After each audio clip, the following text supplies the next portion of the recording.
Okay, I think we're ready to go here. Hello, welcome to the stream. I know probably no one's watching right now, but that's fine because I'm recording it for later. So first things first, I'm doing this earlier today because I have a bunch of stuff I gotta do today. I'm making sourdough bread, so I gotta go take care of that in like an hour and a half. So I figured I'll just start now, get it done. I'll probably do this again at the normal time tomorrow, or maybe this will be the normal time, probably not, because 10 o'clock is when I like to sleep. That's not true, but... Anyway, playing through Phantasy Star Online Blue Burst. But first, I promised yesterday that I would show off the Easter egg at the end of the Fake and Yellow. So what I've gone ahead and done is I've opened up my Gamecube emulator here, and I've gone on a character that I've already previously leveled, and I've just unlocked the Fake and Yellow quest, so we're gonna go do that real quick. So there's gonna be a lot of weapons and stuff that I'm using that are acquired in certain ways. I won't go into much detail about that. But anyway, it's the same quest, it's just gonna go a lot faster because I'm not hideously underleveled. I don't care about talking to Eleanor right now because I'm not going to be doing all the quests on this one. Anyway. Go talk to the rabbits. You might notice a slight graphical difference between the PC version and the GameCube version. It's like the PC version came out a few years later. Alright, we're just gonna get rid of all these guys. Uh-oh, spoiler.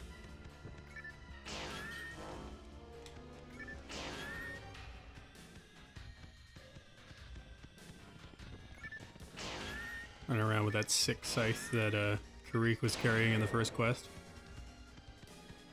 Also, I love the walking animation with that. It's just like behind the back. It's cool.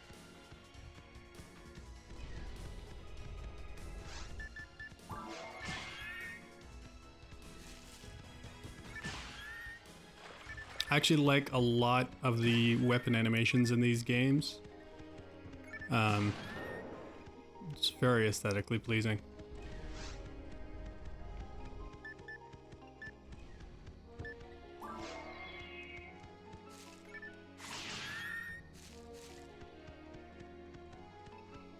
There's a couple of weapons in some of the sequels that I really wish I could like mod into this one. For instance, in Phantasy Star Zero, which was a prequel on the DS, which I played the hell out of when that came out. I actually asked my grandparents for that game, and they were like, "What is this?" But they bought it for me anyway, so that was nice of them. My poor grandparents having to walk into a game store and pick up some anime face game. I've actually got the box too. I can show that off.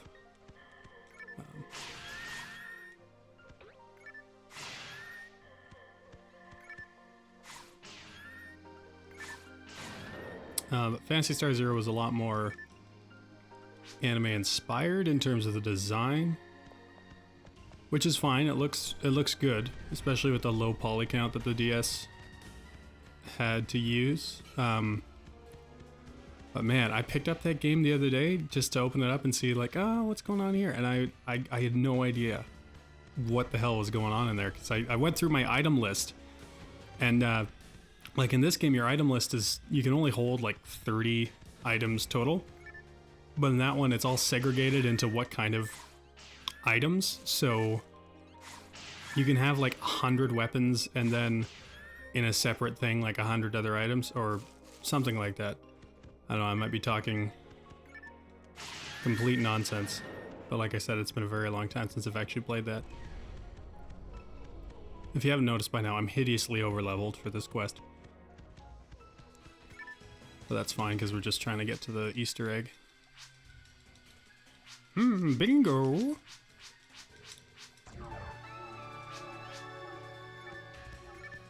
Okay. So you go back, and then you go back through the pipe that he just sent you through. I'm gonna turn up the music for this because it's just great.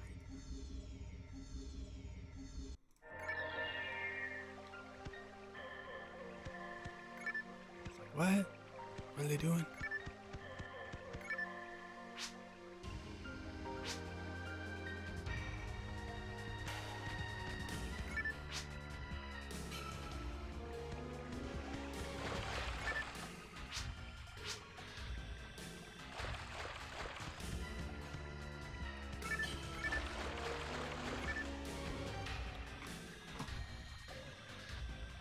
There we go.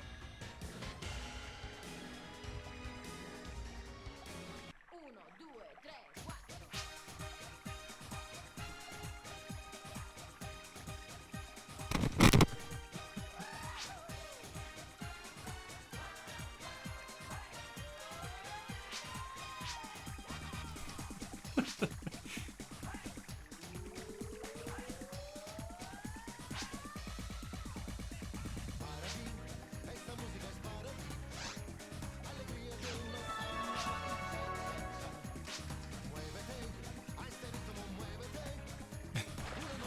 And then the music just stays until you leave. It's great.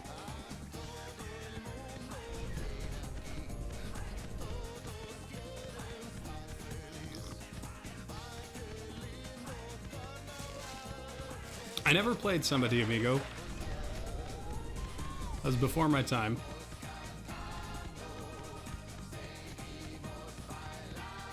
But I've heard good things about it.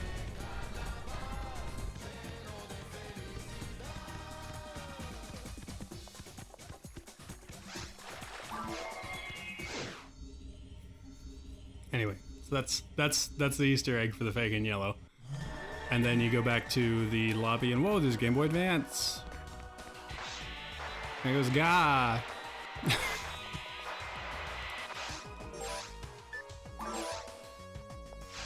then you could download some games. On the original release, it was just the Tiny Chow Garden, and that's how you get the Tails, Chow, and Sonic Adventure.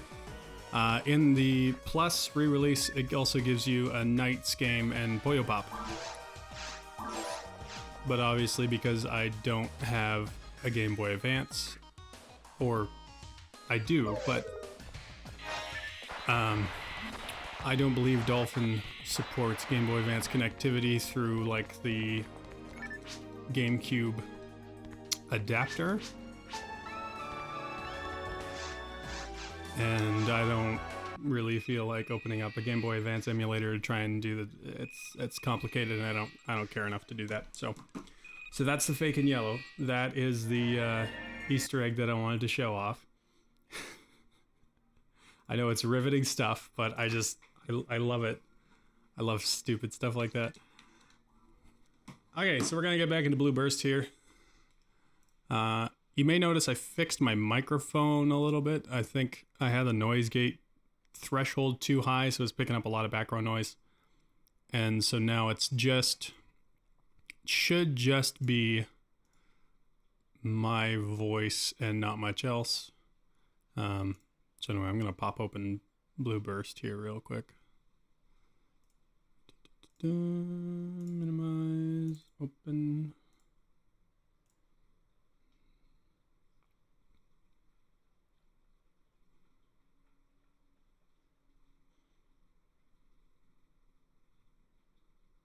Please tell me it doesn't have to do an update.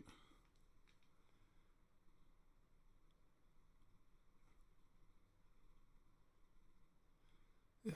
It's really warm in here. I'm gonna open a window.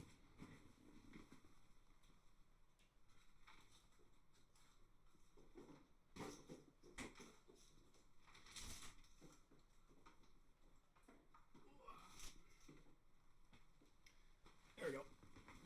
Okay, good. No updates. That's always a good sign.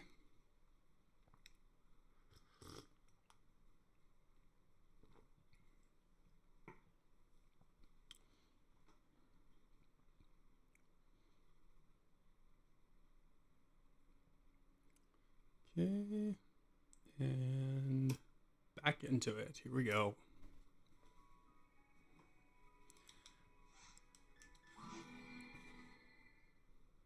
And I am going to remember to keep my mouse outside of the screen this time. Because I know that's a nice thing to do. Yeah, so once again, if you didn't know, Blue Burst, the original Sega servers went down a very long time ago. So these ones are hosted quite generously by Ephinea, or Ephinea. Honestly don't know how to pronounce that, but that's okay. So they run the server completely out of their own pocket. They don't charge to access it, and the client to download is completely free off of their site, and it's very easy to set up. You just gotta create an account and then just download the client and get right in. And it's incredibly easy. I was actually surprised with how easy it would be, because I remember trying to get on SCHT hack on my GameCube a long time ago, and it taking forever. Just because you had to do things with like IP stuff, and I was like 14 years old, so there was that too. What quest am I doing next? I'm following a speedrun guide, even though I'm not speedrunning the game, because I'm bad at video games.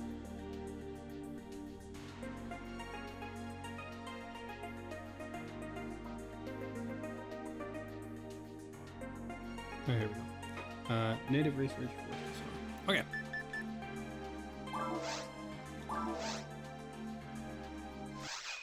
Anyway, I completely forgot what I was saying. This is completely free to play if you're interested in playing one of the original MMOs. It's easy to set up. I play with a gamepad. It's no problem. I had to remap the keys, but again, that's not much of an issue.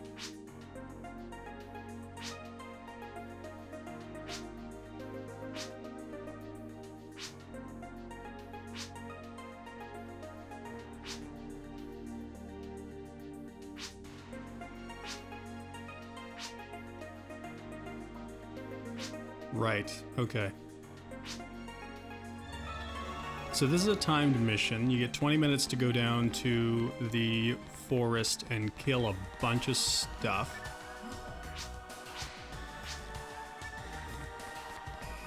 See if there's anyone important to talk to over here. It doesn't look like it. So how it's set up is that in different rooms they will spawn sets of enemies, and then you have to kill all the enemies in the room, and that'll give you the data.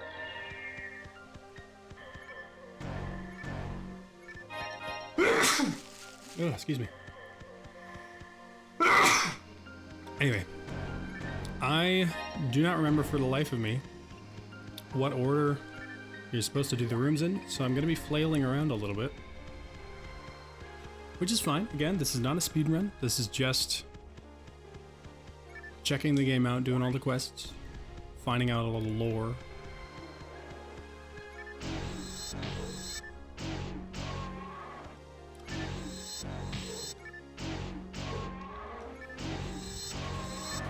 Finally hit one of those attacks, that's nice.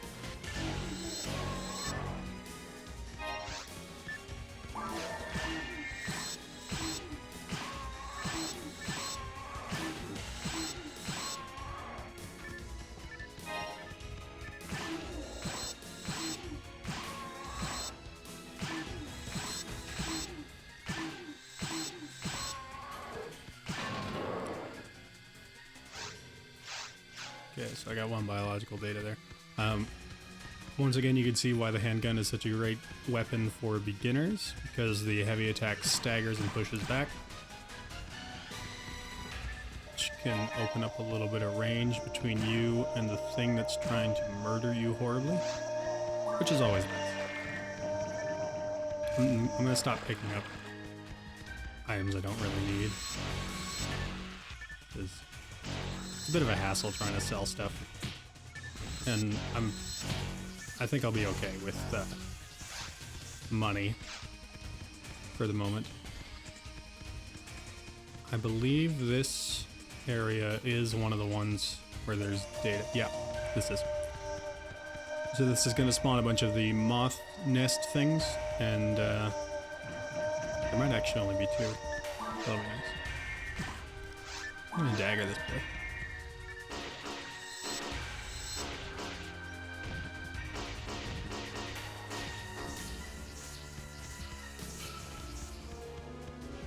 Well, yeah, I changed my section ID. I did the modification last time. The server allows you to do that, which is a nice feature. Oh, there's another one. Damn. So I changed it to the sky blue section ID just because the drops for the sky blue section ID are better for hunters than for other classes. You get a lot of late game weapons under that ID that only hunters can use or that hunters can benefit the most from, like the chain sword is one of those. That's a very late game item. I highly doubt. No, I can guarantee I will not be picking that up in this run because you can only pick it up on ultimate difficulty, and there is no way in heck that I'm gonna be able to get to ultimate difficulty in a half decent amount of time, unless I go into sandbox mode. But if I'm going to sandbox mode, then I can just give myself a chainsword, so there's no point in doing that. Difficulty modes. I don't think I've explained those yet. There's 4 difficulty modes. You start with normal mode, although on this server you can just switch to whatever difficulty you want. But if you go to a higher difficulty mode and you haven't cleared normal mode, you're going to die very fast and very painfully. It's not like most video games where a higher difficulty, like the enemies just have like kind of higher health or their AI is a little bit better, but you can still jump into a higher difficulty mode from the start and not have any issues if you're okay at video games. This is straight up, the higher difficulties are, the enemies are so much beefier that like there would be no way for you to survive.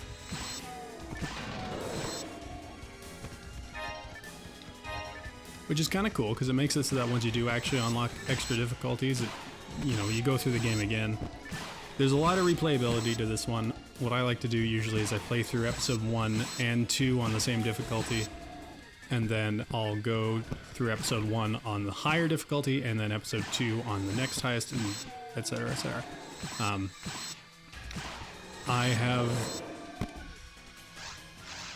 I got to ultimate mode legitimately once on my original playthrough on the Gamecube. I don't have that memory card anymore, so that's gone. But I did play through the game. I think I talked about this a little bit before. I hacked the crap out of the game as a ranger on the Gamecube just for fun, because honestly the grind in this game can be pretty insane. And if you don't believe me, go look up some drop chart tables for certain weapons. But anyway, I hacked the crap out of it, gave myself some late game weapons, and there's an action replay code that just boosts the experience gain by like 15 or 100 or something like that. And that makes things go a lot faster. It makes it so you can just run through the stages one after another, which is fun, especially if you've already played and beaten the game and you already know the story and you don't really want to meander around doing a whole bunch of stuff. But obviously it makes it so you can get to the last difficulty in like a day or two, depending on how much you play, as opposed to the couple of months that it took me to do on GameCube originally.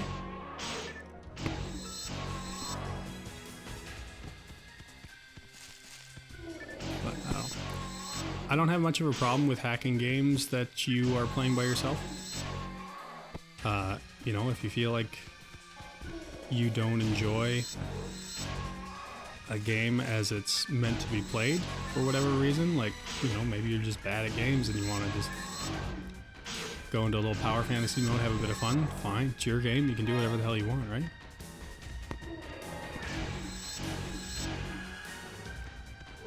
And actually, for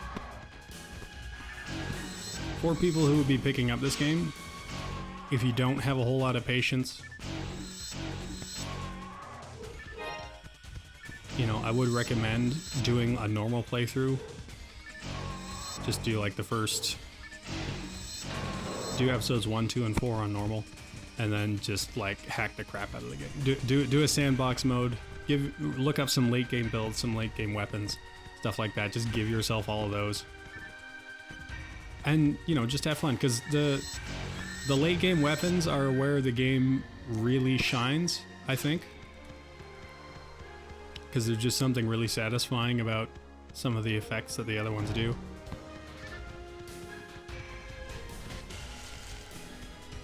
And then, you know, ultimate mode, like the other thing about this game too is that you can hack the crap out of it and it'll still challenge you. Like doing a run on ultimate mode with my crazy hack character on the Gamecube or whatever, it was still hard because on ultimate difficulty the enemies are unfair. Like they actually change a lot of aspects of the enemies in the game to make them deliberately insanely difficult. So like I'm trying to think of some examples without spoiling much, but just like they move way too fast, so you can't, even if you like stagger them and push them back, you're gonna get overwhelmed if you stand in one spot for any more than like 10 seconds. And they, you know, enemies that couldn't paralyze you before, suddenly they can just straight up paralyze you with like one attack. Enemies can gain other effects like freezing you or confusing you, or they just have insane attack values, so like they can 1 or 2 hit kill you even with your late game armor and barrier and all that other stuff. And it's great. I mean, this game is meant to be played, you know, that mode, I think, especially. I don't need to be there because I already killed those guys. Ultimate mode is definitely meant to be played with people online. You can definitely solo it, but it's a hassle.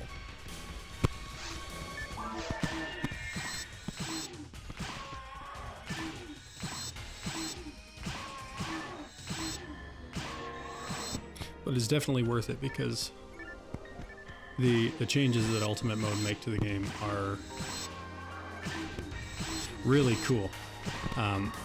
In episode 1, at least, they actually the basic enemies in all the difficulties except for Ultimate, the enemies stay the same, but sometimes they'll gain new effects, or in most cases they just move faster and they got higher attack and defense.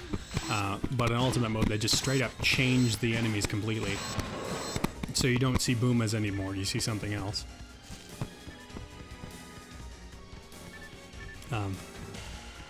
Yeah, like I said, it's super refreshing. There's a lot of replayability to this. If you're into this game at all, that is. You know, I feel like if you're looking at this and you're just like, I can't imagine playing this for more than an hour or two, don't bother.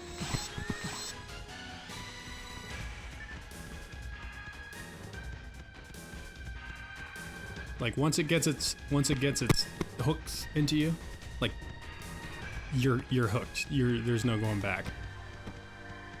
I think it took me 2 or 3 startups, just like having not played it for months and then coming back, before the original game on the Gamecube got its hooks into me. And since then, I just like nothing else gets me.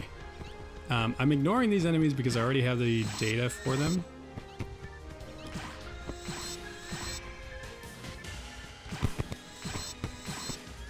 I think I already have the data for Rappies too, but it's might as well, just for fun.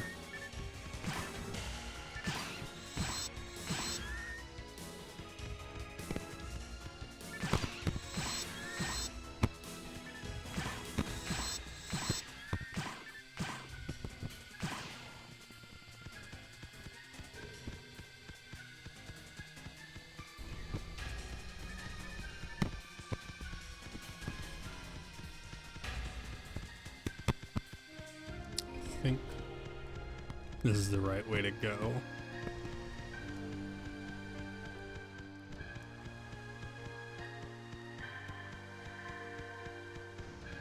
Oh, yep, there it is.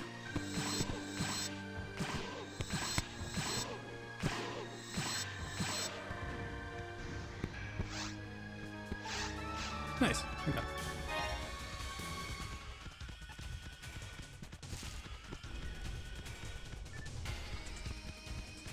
Those monsters, the Hildebears, they're probably my favorite monster.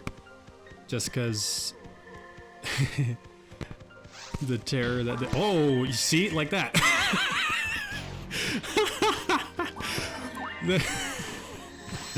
They're very strong and they can just straight up ambush you. And I love the design, it's great. They're great monsters. Which makes the quest after this like my favorite quest.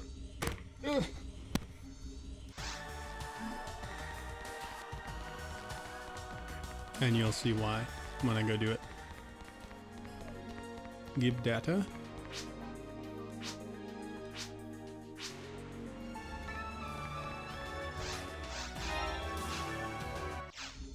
Nice.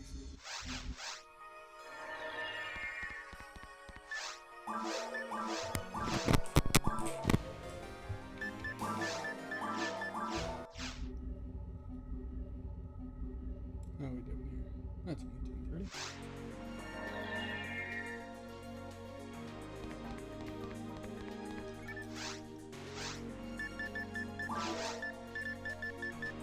So doing that quest unlocks this quest, which is Forest of Sorrow.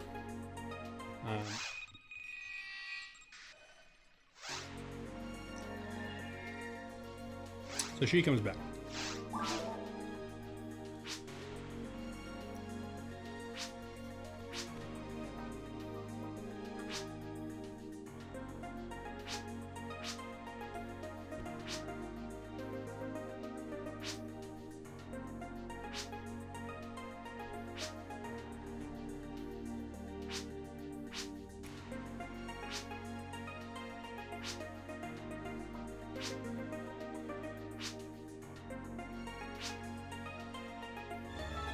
So she's a force, you can tell, because she dresses very strangely.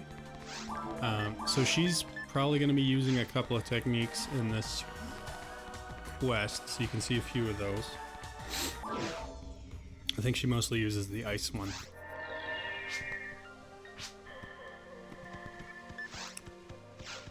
But this is,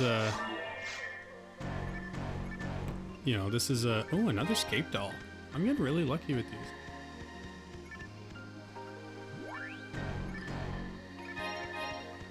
Drops must be a little boosted today. I don't know. The server has like a luck mechanic where on certain days certain things are boosted, whether they be rare drops or just more experience, I believe. I can't claim to know how it works. Oh, there's one. So that's the very exciting ice technique called Barta. I actually don't need to fight any of these guys, so I'm just gonna run right through.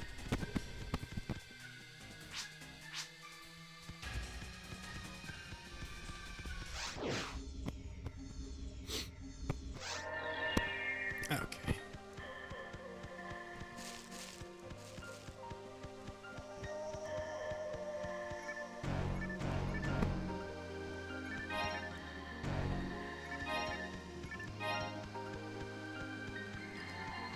Convince her to walk through that, because that'll refill her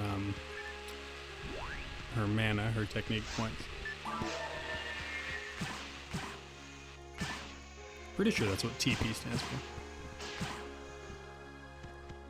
It's one of those games that doesn't want to call mana what it is.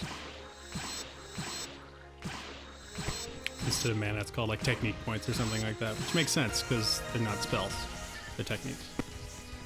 It's not magic, it's science. I actually don't know the lore behind that. There's a little baby bear. And disappears. Magic trick.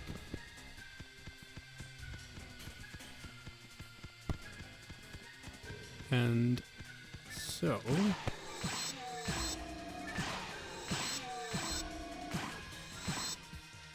Wow, I'm very bad. It's because I don't have that marksman arm equipped with the extra 3 accuracy. Please don't die. I would really prefer if you didn't die. Nice. So in this quest there's a lot of Hildebears. This is a great quest to play if you need a bunch of Hildebear drops, or if you just want to go fight a bunch of bears for no reason. I'm doing very badly right now. There we go.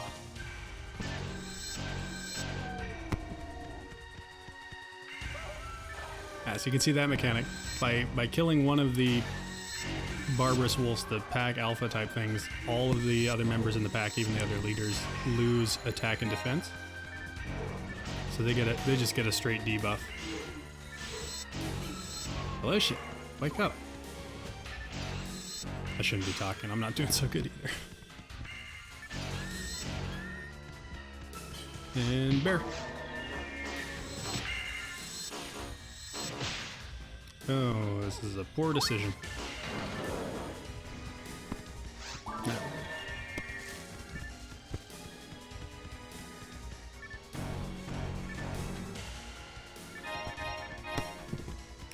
There is a small window when the bears are jumping at you that you can actually see them on the radar outside of the boundary.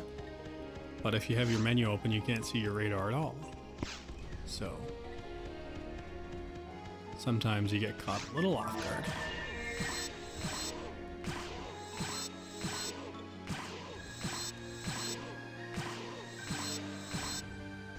And that's why the handgun is the best weapon for now.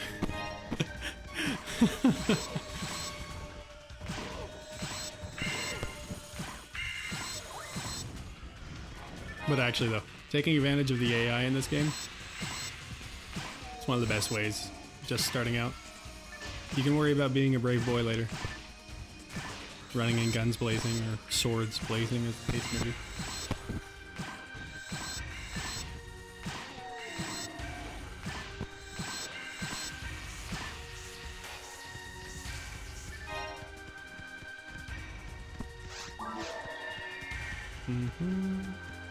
Yes, no, maybe so. Oh, I see.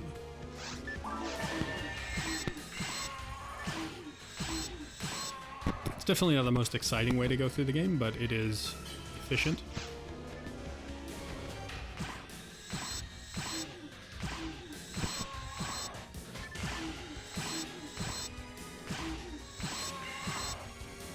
And bears? Yes. Let's do this. Let's get one of those boys.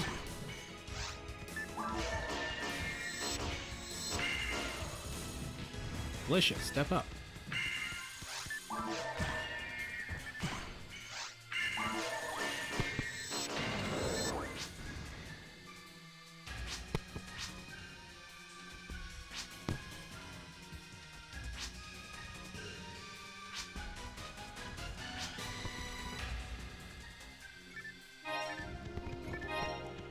So we find out in this quest that for whatever reason, the native animals have had their DNA changed. Hello. Could you not?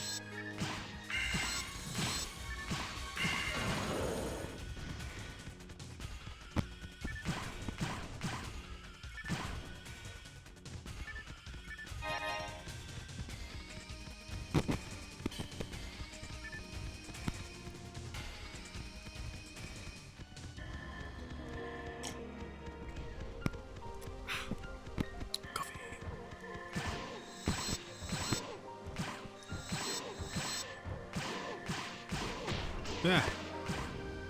No. Do not.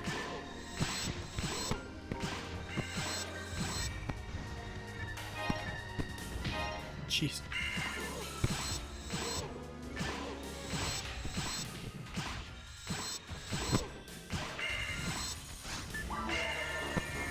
Oh, that's nice.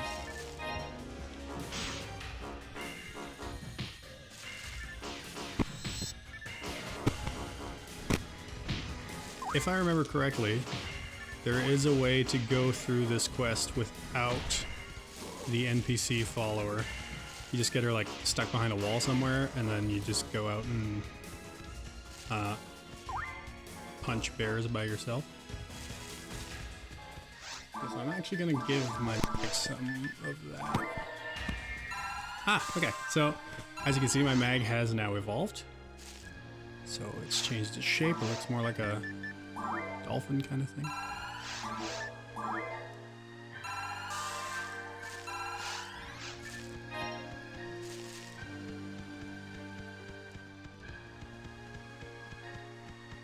There's a baby.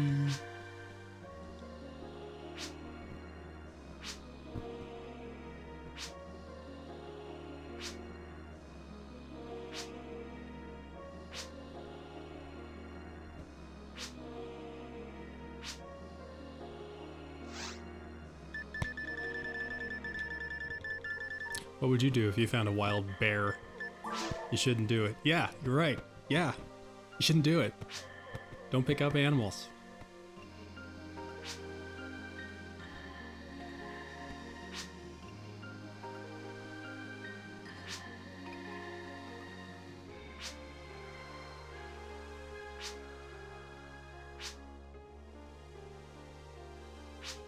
There's some text missing in that box. Oh well. Goodbye, friend.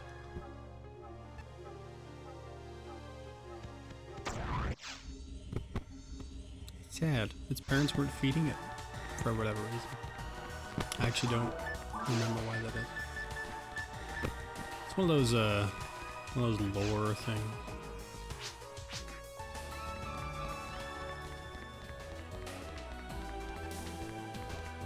I say that so disparagingly. I actually really love the lore in this game, even though I don't know all of it.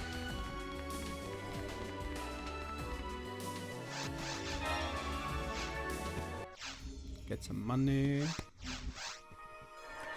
Okay, what's next? Ah, government quests.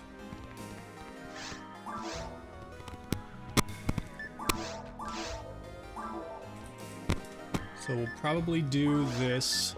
No, I don't want to do that. We'll do this and then we're gonna call it for today. Because the government quest. Oh yeah, experience is up by 100%. Oh, that's nice.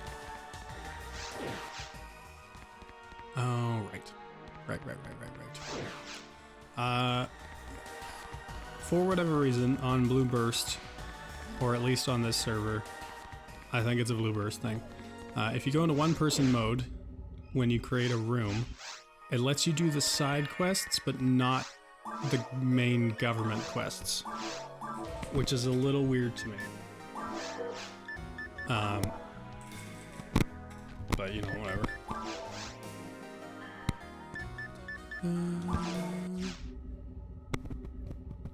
I don't know why that is.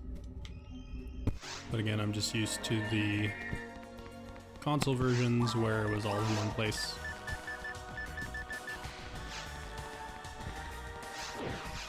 Because I was not playing online. So in the console versions, this is where you start, and this guy talks to you. And this person does not exist.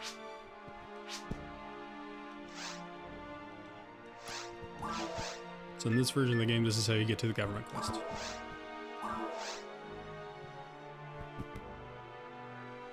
And the government quests are the primary plot. So this is important.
Yes, we already knew that. Probably not true. So a recap. The planet that these people were originally on was dying.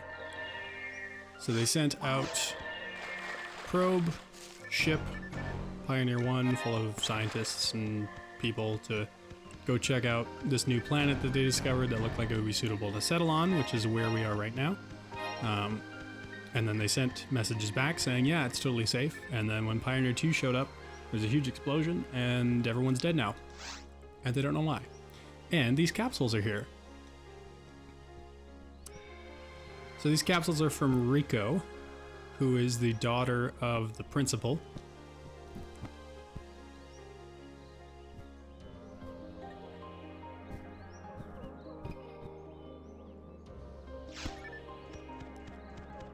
So those capsules are nice, A, because they give you a little bit of story.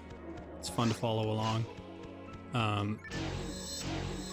And also, hot tip, they usually tell you which door you need to go through, which is very helpful in some of the later maps because they get very labyrinthine. Labyrinthine? I think it's labyrinthine. I don't know. I used to be an English major and I don't even know this stuff. So in some of those later levels, there'll be cases where it's like, okay, there's 3 doors and I don't know which one to go through. You can't really tell what's behind each door until you go through it. But if one of the doors has one of Rico's capsules in front of it, you can pretty safely bet that that's where you're meant to go. So it's kind of a nice thing to keep in mind. It's not always true, but it is generally pretty safe to just follow Rico's capsules.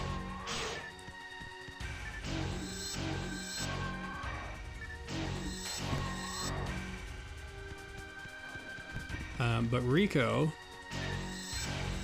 is the principal's daughter. So the guy that we were talking to up there, when he was all like, also could you, oh, never mind. He's probably going to ask you to figure out what happened to his daughter because she was a hunter and she went down with Pioneer 1 and disappeared when everyone else disappeared and no one knows what happened. So obviously the principal would like it very much if you could find his daughter, figure out what happened. But Rico leaves these capsules behind and you get some story. Boomas, I don't like their weird faces. She also obviously leaves some tips about the enemies in the area, stuff like that.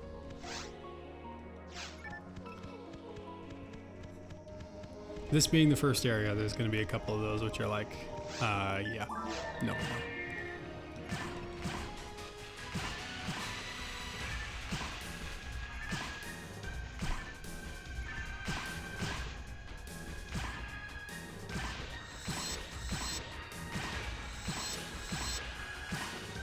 I don't know what the intended, spaced out for a second there. The intended way to progress through the game was originally, whether you're supposed to do like the training quest first or just jump in and get going. But if you were to start with a government quest, you might not do very well once you get to the second area of forest specifically, because by that point you might only be level 2 and the Hildebears would just wreck your stuff.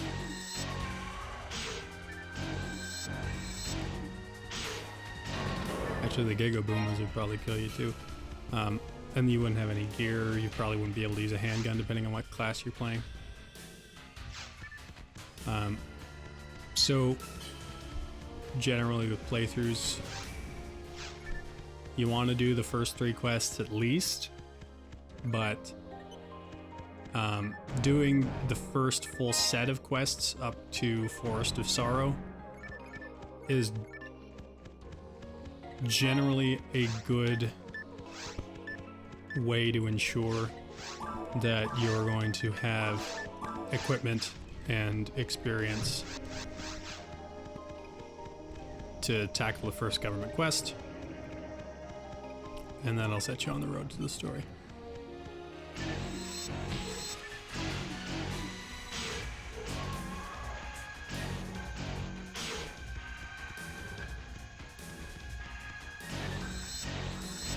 I believe that's why speedrunners do the same thing. They do that setup to Forest of Sorrow and then they hop in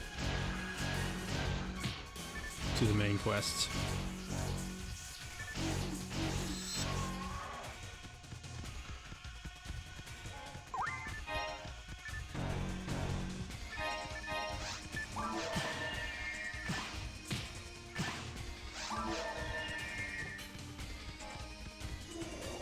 Those seem to get very annoying on higher difficulties because they end up taking more than one shot to dispose of.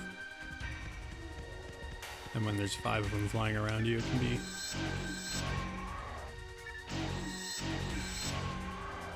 troublesome. There are a lot more enemies than I'm used to, but that's because I'm playing in online mode, which adds more enemies, and I believe also adds more health to the enemies. Very similar to Monster Hunter and the way it handles that. Ooh, a grinder. So grinders, I think I touched on these last one. Grinders will add a +1 to your weapon, which will add, I think it's like, I think a +1 adds 2 points of attack to the weapon. Something like that. But like, you can grind weapons up real high, depending on what weapon they are.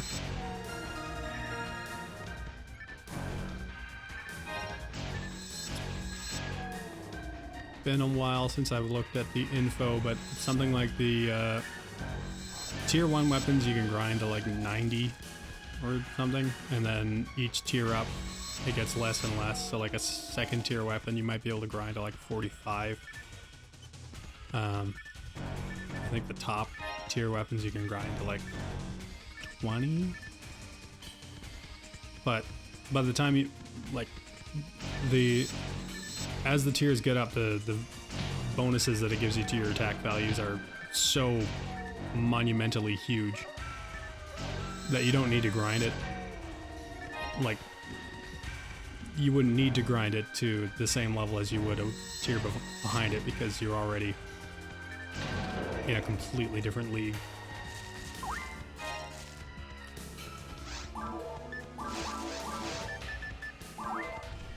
You may also notice that there's a yellow circle filling up on my top left of the screen there. That is the photon blast gauge, and that fills up when you take damage or deal damage. And that starts working when your mag is level 10 and it learns its first photon blast, which you may have seen when this mag of mine evolved earlier.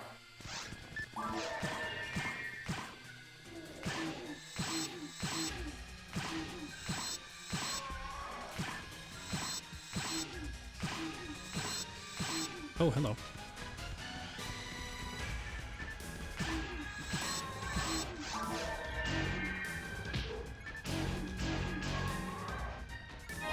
But photon blasts are big cinematic things. I tend to save them for bosses. But honestly, I might be able to refill this in between this section and the boss, depending on when I get to 100. Getting the gauge to 100 also with certain mag types will give you bonuses. Most of them will give you a attack and defense buff. It may still be alive. It's always still alive. Rabbies can't die. They're invincible because they're too cute to die. I said earlier I was going to take the mouse cursor out of the window, and I just left it there the entire time. I'm sorry.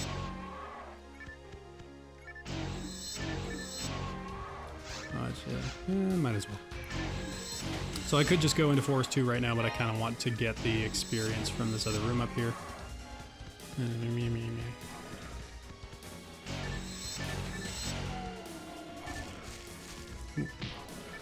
don't want that. Okay, fine. I won't pick it up right now. I'll wait. Okay, so I'll just show this off. This is a photon blast.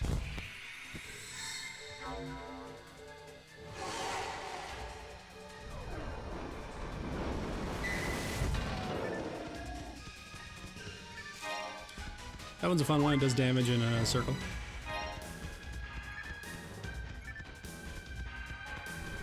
Other ones will do other things, obviously.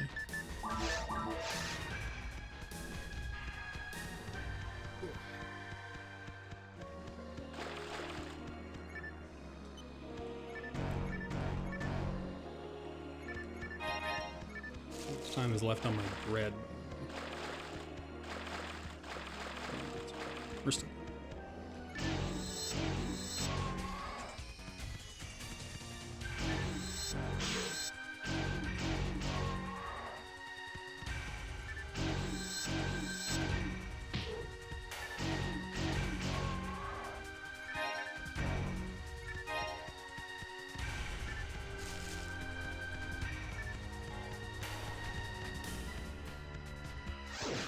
Okay, part 2.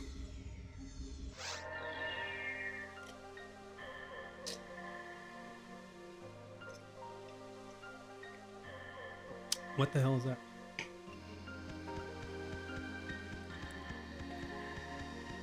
That's different.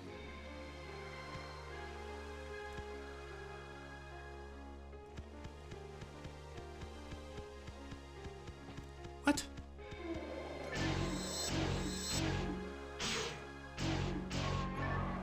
I've never seen a door look like that before.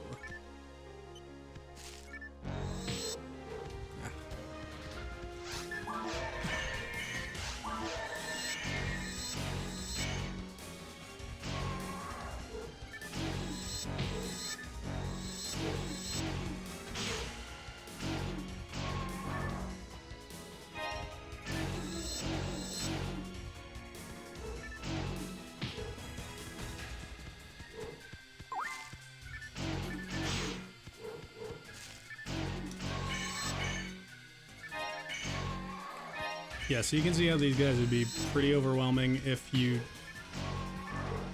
A, didn't know what you were doing, and B, didn't have half decent equipment or were underleveled. Because they're already pretty overwhelming, even though I do have decent equipment for an half decent level. Grab the healing fountain.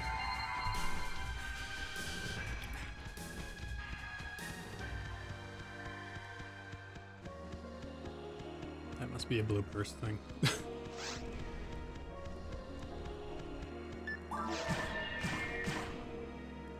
Why is it dark? I'm very confused. This is very new.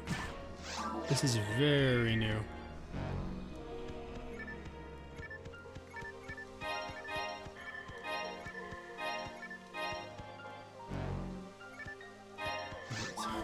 Picking up things I don't even need. Or the trap vision. Androids can see traps naturally. Yeah, this is a way different layout than. It's still dark. What the heck? Kill this guy.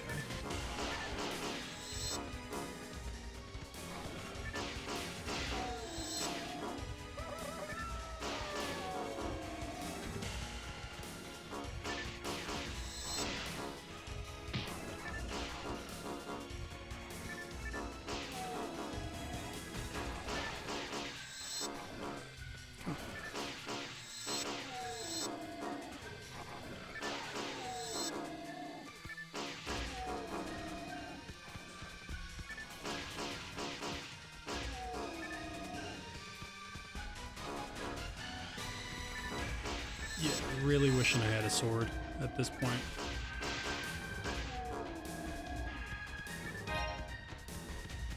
This is, jeez, this is a lot of wolves.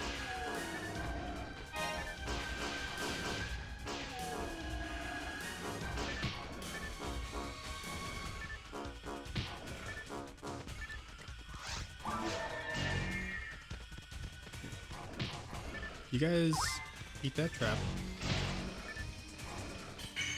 Thanks.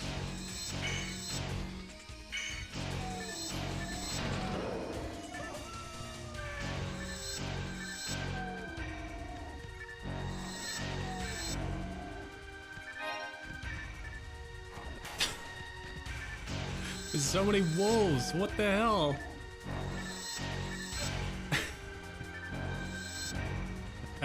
I've never had to deal with this many wolves. This is just...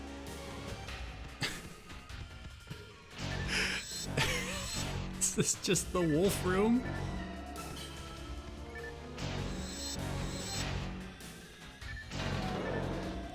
Okay. No, are you... There's more. Cool. Okay.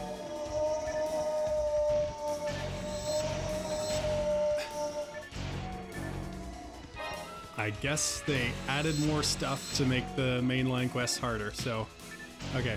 It's very clear, then, the intended route of gameplay, because if you took this on first thing, you'd be screwed. That is a lot of wolves.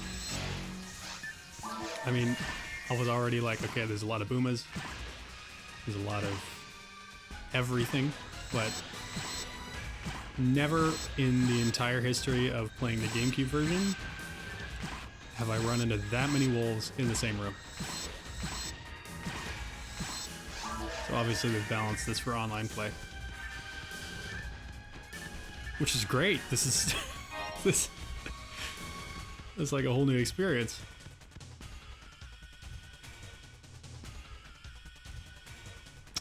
Okay.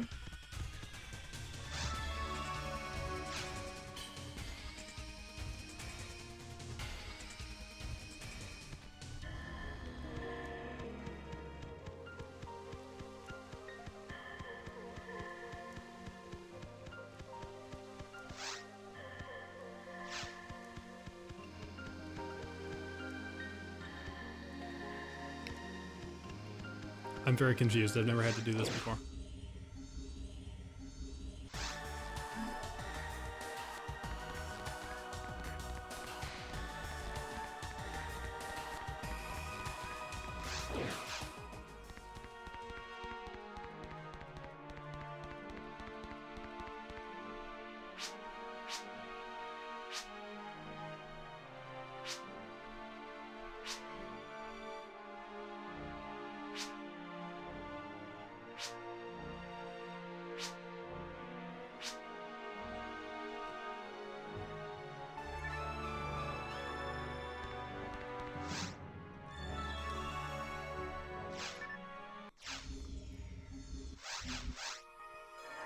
So this is all new to me right now.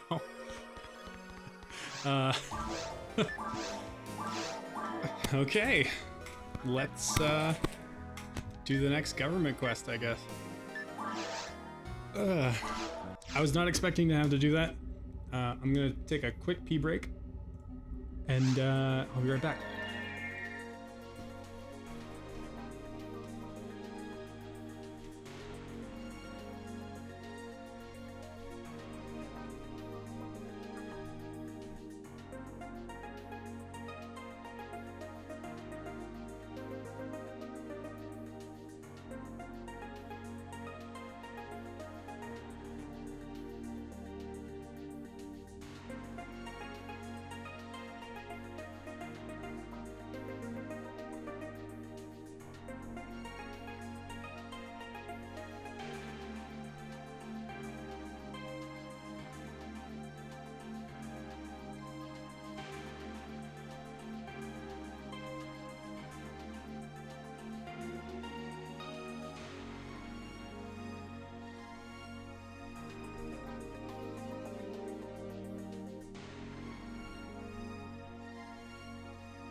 Okay, I'm back. And I got more coffee. Transition.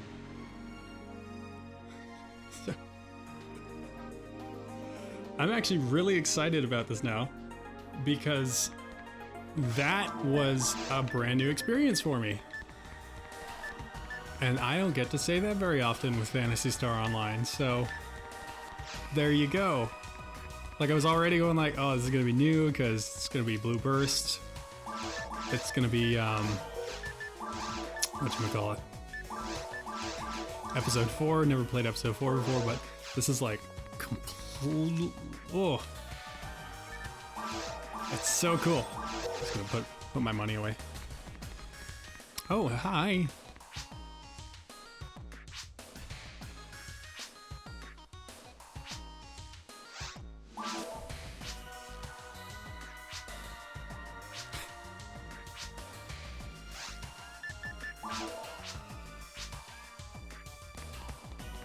Okay, quick little detour. Check this guy out.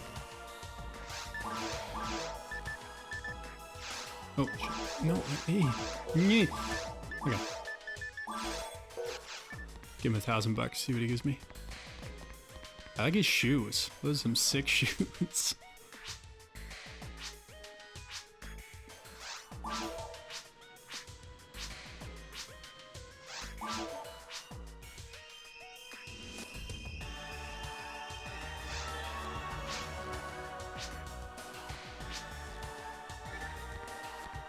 Got a monomate. Alright. Paid $1,000 for something I could go buy for 50, but whatever. That's the way the dice roll. Roll the dice. Get a basic potion. I'm not doing that accent any justice.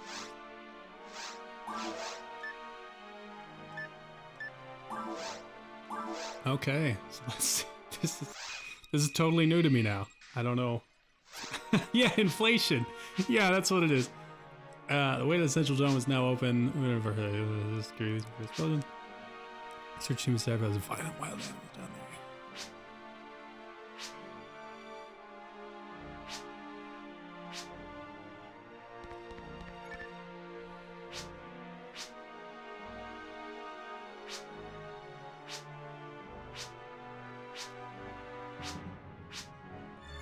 Okay, so yeah, I have no idea what's coming at me anymore because this is 100% new. I've never had to. So we're gonna see what happens. What this game's got planned for me here. Feed my boy. I really need to figure out the feeding plan for my son.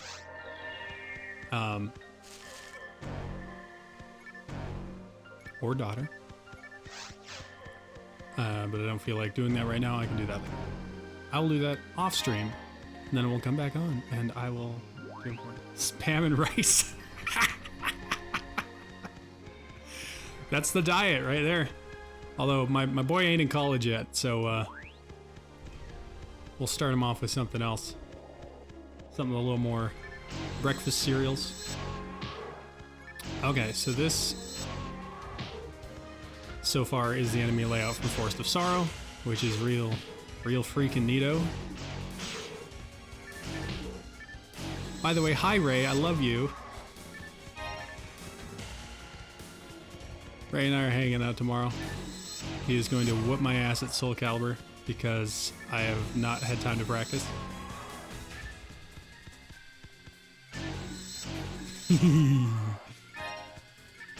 Oh, Ray, we should play Soul Calibur on stream. No, I'm kidding. I mean, we could. But then the entire world... the entire world will know exactly how... Dude, no. The entire world will know exactly how incompetent we are at fighting games. Which is exactly why we should do it.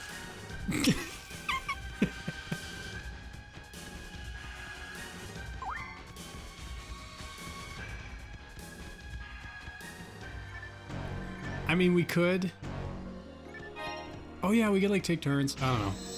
We'll do a couple rounds against each other, and then we'll see what the story mode. I never actually I haven't played through the custom character story mode yet because get back here. Need that mate.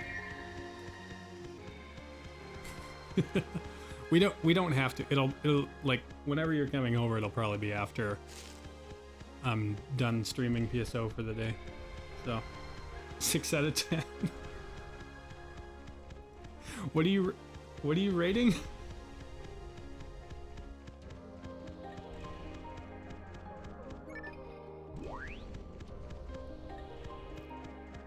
Oh, the story mode in Soul Calibur, okay.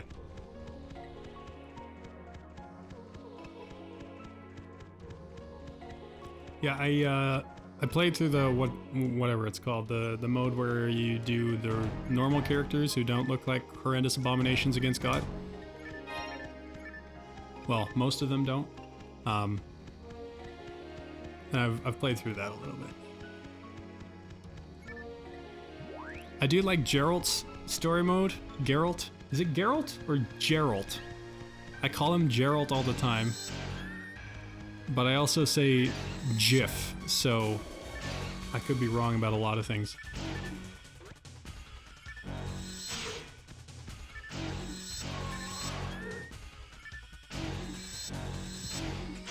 Yeah, dude, he's great. What did I say the first time? Did I say Geralt or Geralt? All I can think about when I think about his name is the zero punctuation video about The Witcher where he calls him Withery Gerald, and that's just how it's Geralt. I don't know. I'll say it however I want to say it. Just like I'll say GIF instead of GIF. I don't care what society tells me to do.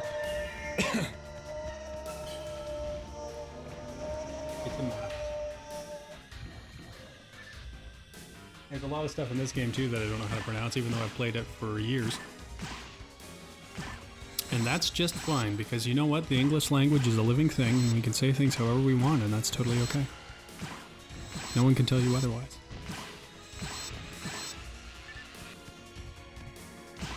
Oh, it's still live. Oops. The English language is like bread. It's alive until you bake it.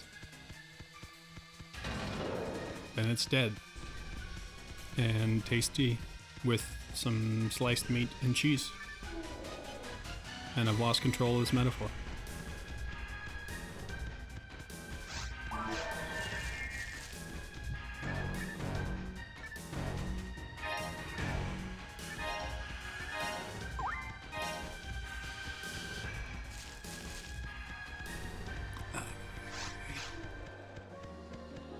Okay, so far nothing really new. Enemy layouts are a bit different. I've got no idea where the teleporter is, but I have a theory. Got some more bears. Ray, were you in here when there was the big wolf room? Because if you missed the wolf room, I apologize. They might set up another one. Ray likes wolves. I think.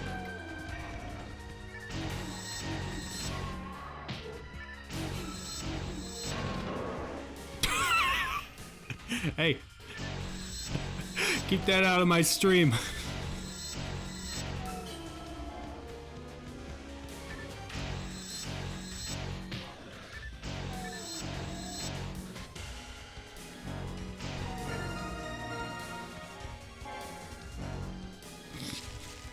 No fetishes in my stream. None of this. There could be young children watching this at some point. I don't know. I promised Karen I would keep it clean. So it's literally like, I told Karen I was thinking of streaming, and like in the back of my head she's going, I'm thinking she's gonna say, no, you're not allowed, that's stupid. But instead she just goes, oh okay, you're not gonna swear, are you? Like, I'll try not to.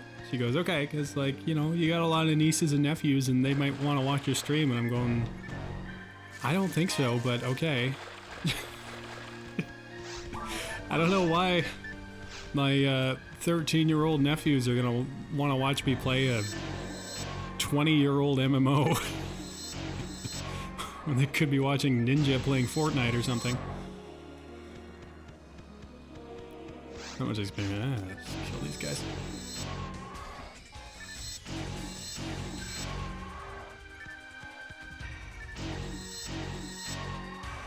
How old is this game actually, though? I don't remember when it came out. I'm gonna look it up. I should probably watch Ninja. You should be okay. Yeah, and then yeah. This is not exactly Zoomer quality content. Ah! I just didn't know he was there. Okay. Alright. I got 15 minutes to beat this. Let's do it. We're gonna go fight. That's a good idea.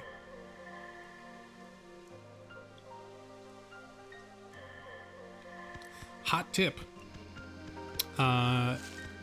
Take your antidepressants when you're supposed to. Don't just put it off. Cheers, bro. This is my Grand Canyon mug. Guess where it's from?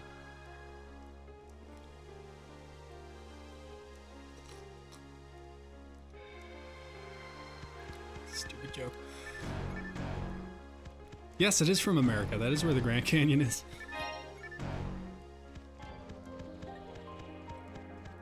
By the way, if you've never been to the Grand Canyon and you think, I will never go visit the Grand Canyon because it's just a big hole in the ground, it's the stupidest thing and it's a waste of time. No, it's not. It literally blew my mind. Like, no exaggeration whatsoever. I was actually so in awe of it that I didn't even want to go anywhere near the edge because, you know, lots of people die in the Grand Canyon every year. There's that. But, like, when I was there...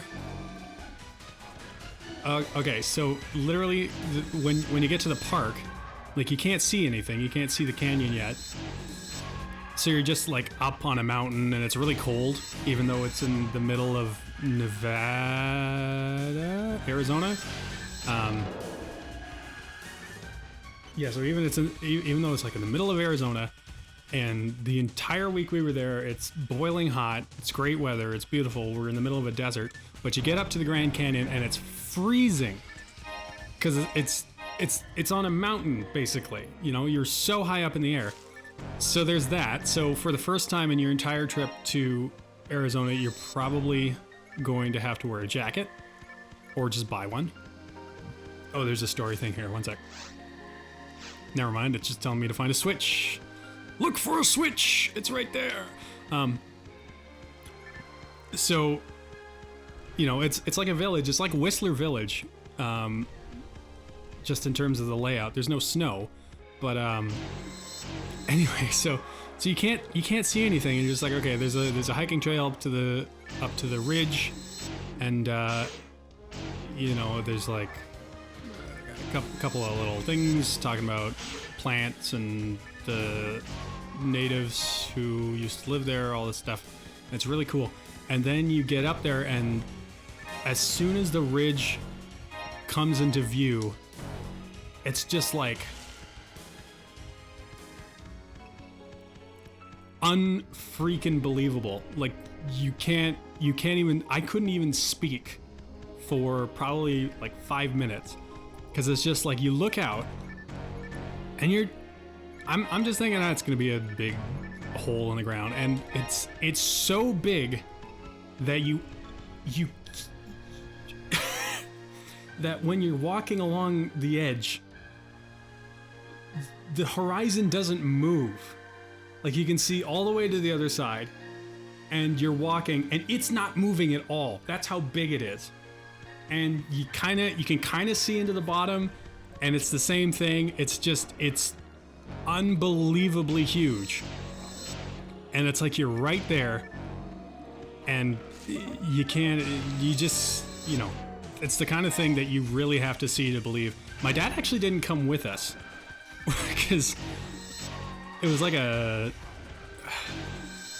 it's like a 4-hour drive up from where we were staying. And when my dad's on vacation, he likes to just not do much. He likes to get a suntan and read a book, which is great because that's what I like to do on vacation too. But you know, it's the Grand Canyon. Like, how often do you get a chance to go see one of the natural wonders of the world? As soon as we got there, I'm just like, man, that was he should have come. Yeah, relatable content. No. Karen gets the best out of me when we're on vacation because she's always wanting to go out on hikes or walks at least, and you know, go see stuff, which is great.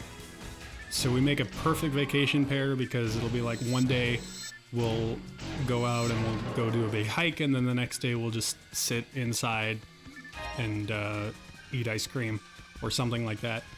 So we usually balance each other out to have a nice time. But yeah, no, Grand Canyon, man, holy shit. If you ever get the chance to go see it, go see it. Oh, Rico, humble brag over here. If you can't hit a Hildebeer, try standing in front of it. Of course, I don't miss.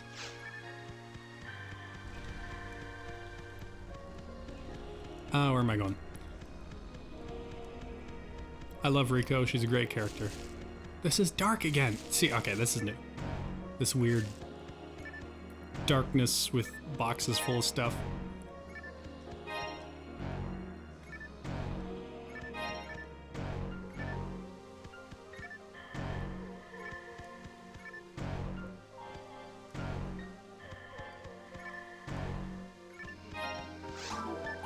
Drop one of those things. Okay, so this is like, what the hell is this? They say the giant pillar is a monument built by Pioneer 1, but given recent events, I think it warrants a more thorough investigation. And what about those weird symbols? Could they be letters? That's actually different from the console version. And this is different from the console version. Doesn't usually zoom in dramatically. But there's one of these pillars in every area. In the government quest, at least. I could just go that way. You know what? I'm just gonna go that way. Forget the loot. I want to get this done. There's one of those pillars in every area. And you really want to make sure you get them on your first run through. Because if you don't, then at some point in your playthrough, you will have to go back and turn it on. And there's a reason for that, and I won't spoil it. Because it's really cool. Or at least I think it's really cool, so it's really cool. My mom thinks it's really cool. Go, Booma! Some daggers for these boys. Yeah, that was a bad idea. That was a bad idea. I'm full of bad ideas.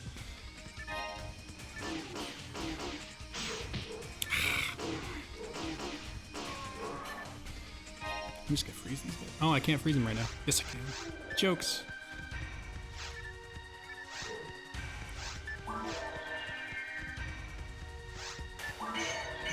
Here we go.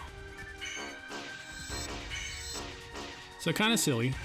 When your photon blast gauge fills up, your action palette becomes only the photon blast, or at least the second set does. So, oh yeah, no, that's okay. So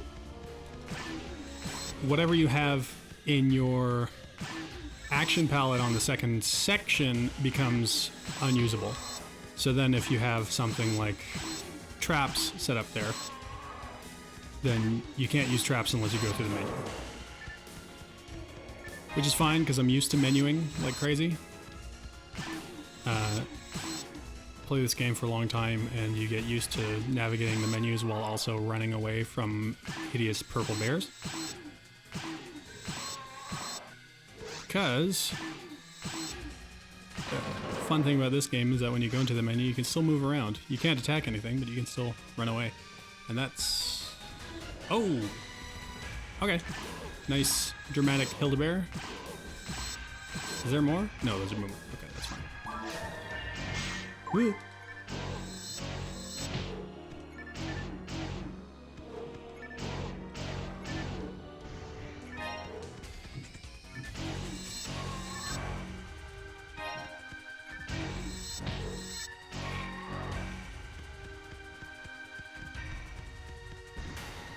Another one. DJ Khaled. Oh, there's two now. Well, that's fun. Let's freeze these boys.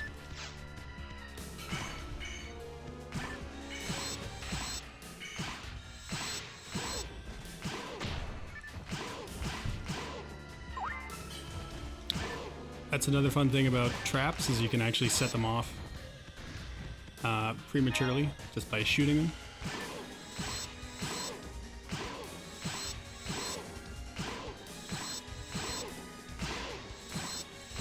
So a really good setup, especially late game, is to set up like a freeze. Thanks, Ray. Good to know. Oh my gosh.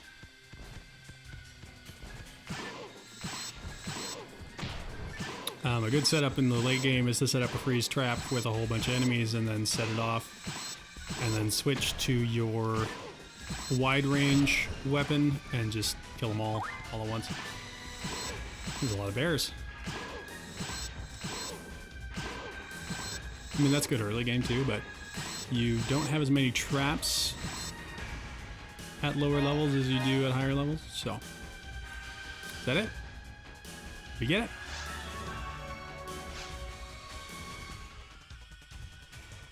Oh. That's it. When do I fight the boss?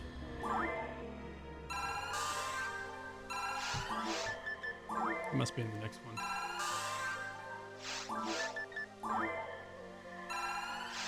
See, typically at this point in a console run, I will be fighting the boss of the area, which is behind this door.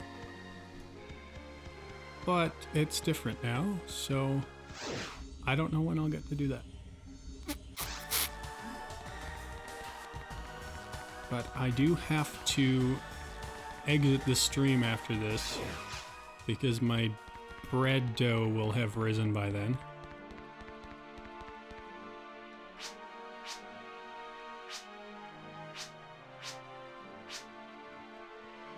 There's a pillar down on Ragol with strange markings on it. There's a monument set up by the Pioneer 1 settlers. But that does seem a bit unusual.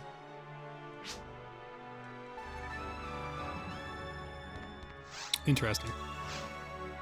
Okay, so I don't know when I'll actually get to go fight the boss of that area. Maybe it'll be the next time.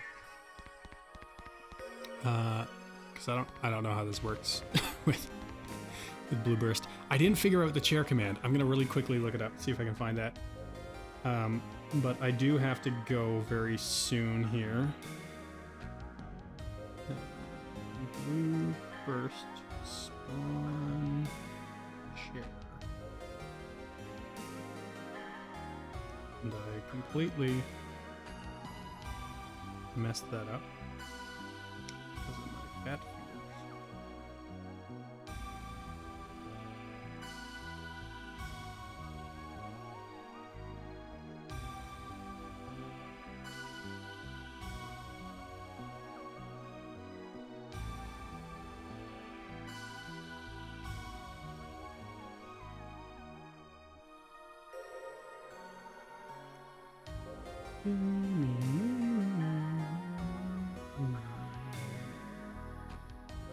How do I use the chair in the Where the heck? Oh, that's good to know. There was a thing in the original where you could use a telepipe which is a thing that sends you back to the Pioneer 2. But you could just pipe in and out, and monsters would refresh. And some rare monsters, or some monsters have rare variants, which give more experience and drop rarer things. But you could just pipe in and out, and then it would like refresh the monsters, and you could force it to generate a rare monster. But that doesn't work on this server, so one sec. Hey, we got that. No? No? Hold on. Wrong button. I get it? Yes! Yes, I got the chair! This is super important. And then you could just run around in a chair in the lobby. It's great. This is the best part of the game right here. Forget everything else. Forget the wolf room. Just race around in a chair. Oh, my fave. Yeah. Okay, so now I know how to do that. That's the most important thing for me. There are also emotes.